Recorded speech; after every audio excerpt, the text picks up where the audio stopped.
Nga ai ko play pibaro, lapay ay nga video hakitang bacang tam drawing discuss. Kakitang jong nga gede di fibok Warjri. Nga siya nga sa hamayang panamyang. Ngalis school ha. Panamyang Presbyterian Secondary School. Nga day kakun kabalang panamyang Presbyterian. Nga day siya post ng karta. Nga day siya class 5. Siya banyak tu ni kanang pelbagai tu ni tinjau belai pilak ni shem. Siya kinang apsas kalenang kebandir berdekat kebanikang ting baum ni. Klik kuan tukok ngo ialah kik ba how dry. Namar kani kalong kebadikan.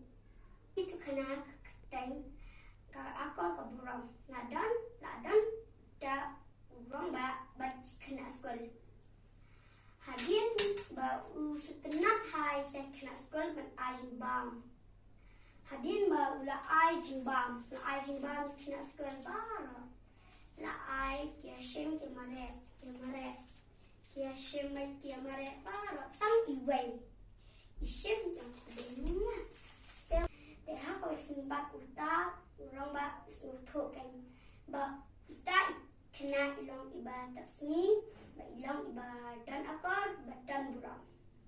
Kau sinibat ai nak daunnya ini. Labu nak dambal nanya kok. Ini labu lasam ya bara. Ini lasam bara kia shim kia meretang iway ishim yang kudenima. Wai ni ot ile. Mana nai? No sya. Oh ni pai lasai. Anda lasai. De lasai kebening. Dia lain pai. Wad la mare. Nele mare yang mama shim ni mde jonga. Nre yang tep de jong menurut shim. Shim ya pi. Te ublay ku ya pi.